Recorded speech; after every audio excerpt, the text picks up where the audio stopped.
In the last lecture, we have started with the hydroelectric power plant or hydel power plant.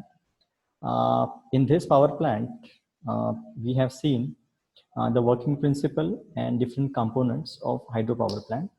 So, with the help of kinetic energy, the water is stored in the reservoir, and that the water is in the reservoir is having the potential energy. When we are going to release that water through penstock, that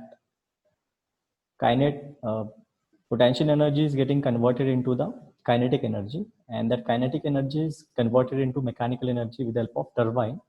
And as turbine is mechanically coupled with the generator or alternator, that will generate or convert the mechanical energy into electrical energy, and depending on the requirements, we will step up that generated electricity.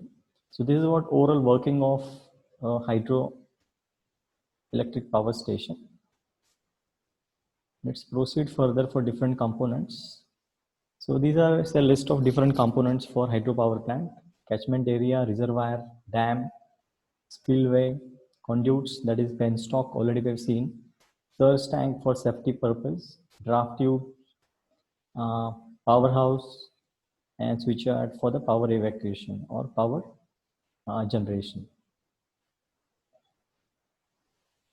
So where the water is going to store, that area is what the catchment area or reservoir. So to have a generation throughout the year, we are going to store the water in the reservoir, and it is expected to have a larger catchment area to have a generation, as I said, throughout the year. But yeah, whenever there is a scarcity of water, we can have the water from a reservoir and we can generate the electricity. As far as dam is concerned, dam is constructed across the river or stream of the water by which we can store the water. Dam is a sort of the thing by which we can collect the water in the reservoir, or we can say stop the flow of the water by which we can store the water in the reservoir. So this is about the dam, which is necessary to construct across river or across the flow of the water. Then spillways to safeguard the dam when water level is in the reservoir increases. So once again, one more safety sort of component of hydroelectric power plant is spillway.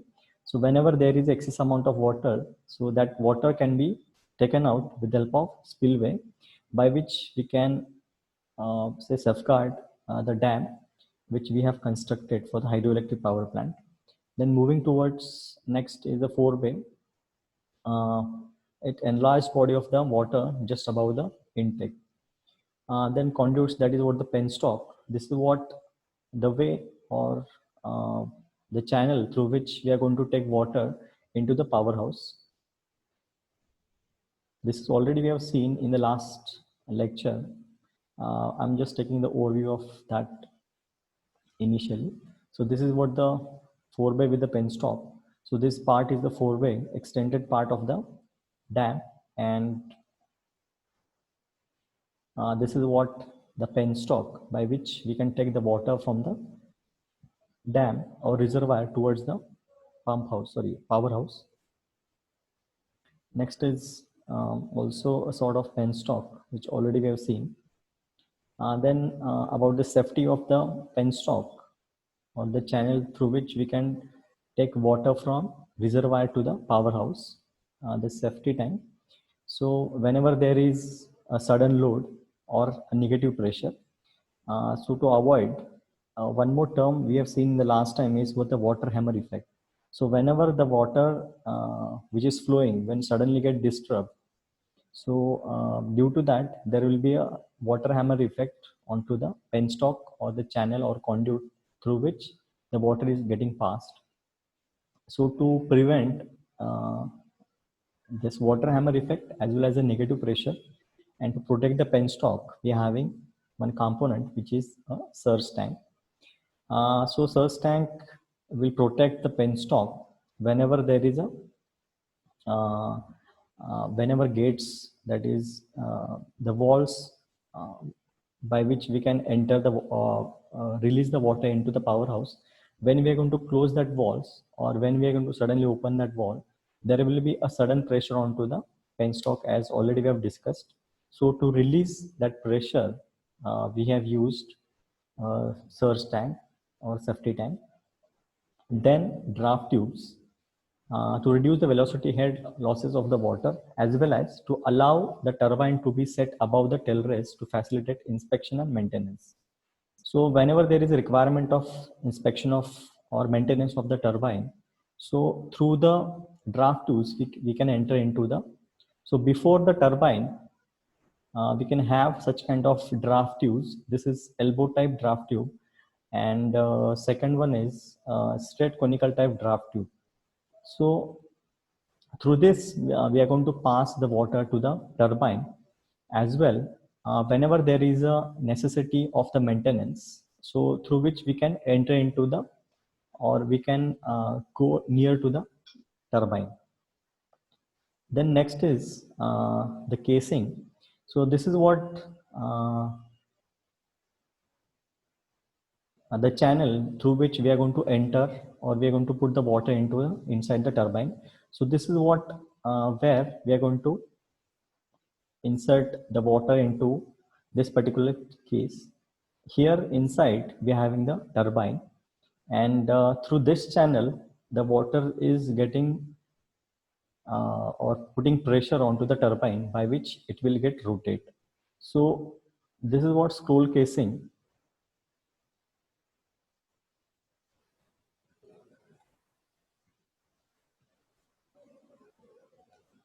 So it takes the water from the penstock to turbine blades. Now, just to have imagine the physical size of this scroll casing. So even one person or one human can enter into this, and he can go near to the turbine whenever there is inspection or maintenance of the turbine. So this much large is of these casings and the turbine size as well. Then about the tail race. After the generation where we are going to release the water, that is nothing but the tail race. It is required to discharge the water leaving to the turbine into the river. So depending on the type of the hydroelectric power plant, we will decide whether to release the water after the generation into the river, or whether to store that water once again to get back into the main reservoir, by which once again we can have the power generation.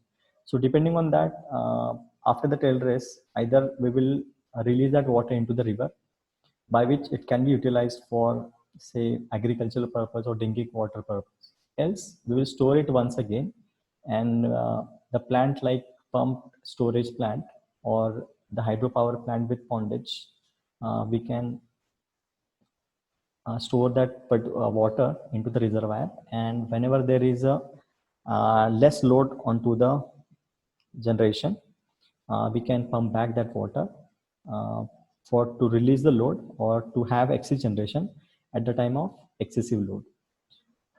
The design of the tail race should be such that water has a free exit. So this is what there is nothing to discuss about the design and all about the tail race. Just it will require the natural slope by which the water can move towards the next part of the either river, or it can be get stored in the reservoir. Then the next part is the powerhouse. So in the powerhouse, we have different components, as already we have discussed about the hydraulic turbines, which can convert kinetic energy into the mechanical energy. Electrical generators, this will convert mechanical energy into electrical energy. Governors, this will control the intake of water into the turbine. Gate valves, relief valves, same. These gate valves and relief valves, they both control the water intake into the turbine. The water circulation pumps, and they will circulate the water through the turbines. Air duct, then switchboard and instruments, storage batteries. This will require for the protection purpose. So most of the protective devices are using the storage batteries as well. Sometimes for the excitation purpose, the storage batteries are also been used. then cranes for the lifting of or moving of heavy equipments inside the powerhouse. So cranes are already installed inside the powerhouse, just as I said, to move the heavy parts uh, in the powerhouse. Then about the switchyard. In the switchyard, as all you know that the generation is at either 11 kV, 22 kV or 33 kV. Now for the transmission purpose, we are going to step up that level of voltage with say 765, as already we have discussed, the highest voltage in India, either 765 or 400 or 220 kV. So from 11 to 11 is what the generation of 11 either or 22 or 33 kV generation voltage. So we are going to this step up either at 765 kV or 400 kV or 220 kV. So this is what for the transmission purpose we are going to step up the level of voltage because the location of hydropower plant is most of the time at the remote location or hill areas. So the distance from the load center is very large. Therefore, it requires to step up the level of voltage by which we can transmit the power with the minimum losses. So this is the one of the photograph of the powerhouse which is under the construction. So switchyard consists step up transformer, instrument transformers for measurement as well as for the protection purpose, and the transmission lines.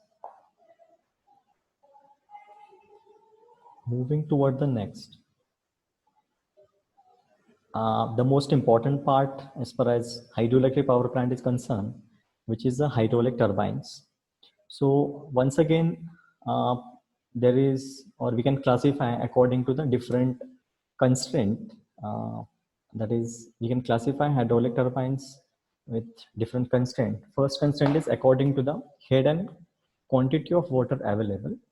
So we can say this is low head, which is in between 2 to 15 meters, medium head, which is in between 16 to 70 meters, high head is in between 75 to 500 meters, and very high head is greater than 500 meters. The level of head is decided as earlier we have discussed. It is the level of the water which is stored in the reservoir and the level at which we have the generator or the powerhouse. So this is what the difference in between these two levels, and this is what the head, how it has been calculated. Then according to the name of the originator, so we have Francis turbine, Kaplan turbine, and Pelton-Will turbine. So once again, they do have their own significance and characteristics, and based on that, it has been utilized at different heads in the hydroelectric power plants. Then it can be classified according to the nature of working or water on the blades. So we have impulse turbine and reaction turbine. In one of my video lecture, I have described or I have discussed this impulse and reaction turbine in detail. So as far as impulse turbine is concerned, available head of the water converted into kinetic energy in a nozzle. So there is a nozzle by which, with the help of a reaction from that from the water which is getting onto the turbine with the help of nozzle, it will get rotate. In case of reaction, flow of water takes place in a closed conduit system. So we will see the actual pictures of impulse and reaction turbine where you can understand it very easily. A free jet strikes a bucket which revolves. Let's see first the design, then we can come back to this comparison of impulse and reaction turbine. So this is according to the nature of working of water on blades. This is one sort of constraint which has been considered for classify the turbines. According to the direction of flow of water, we can have a classification like radial turbines, axial turbine, and tangential turbines. According to the axis of turbine shaft, we can have a classification like vertical and horizontal.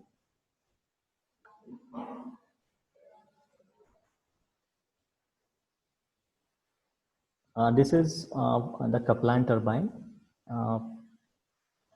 Then next one is some other view of this Kaplan turbine. Then Francis turbine.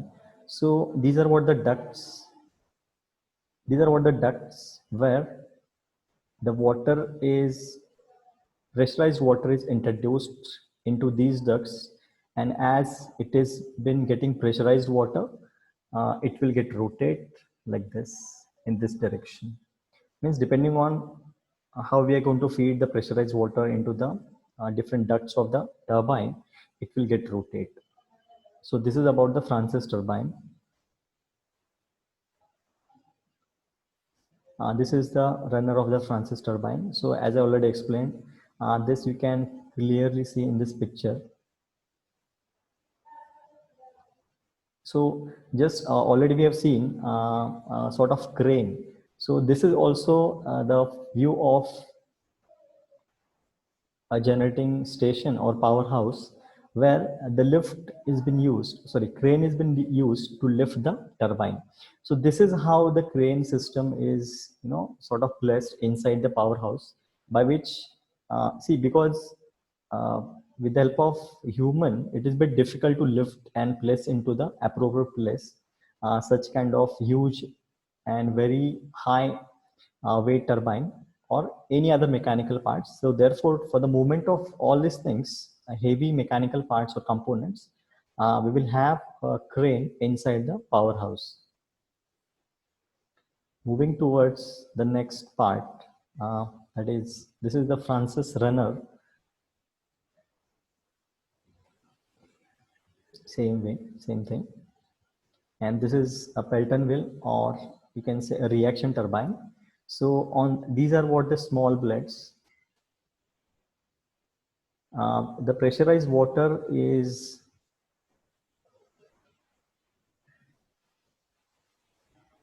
injected on this part, and based on the pressurized water, it will react. That's why this has been called as a reaction turbine. You may say that from this side, the water is coming, or water is coming inside the, say, tube or channel. And as water is putting its pressure to these turbine sort of channels or blades, so it will rotate in the, say, clockwise direction. So this is how the Pelton wheel or reaction turbine will work. So based on the reaction from the pressurized water, it will act, and accordingly, the mechanical energy is produced with the help of this hydroelectric turbines. There are many things which are available in the literature. So even yesterday, I have added some books for power plant engineering in Google Classroom. So for more detail, just please go through that. This is the actual photograph or view of the Pelton turbine inside the powerhouse. So you can imagine the size of the turbine because one human is here. So it is very much big as compared to the size of the human. So a very large machinery and mechanical system is placed inside the powerhouse, because the water, the quantity of water and the pressure of the water is very high inside the powerhouse. So to sustain with that pressure and that much quantity, it has been built very strong mechanically. Moving towards the next. Okay, now once again we'll go back to the comparison of the impulse and the reaction turbine.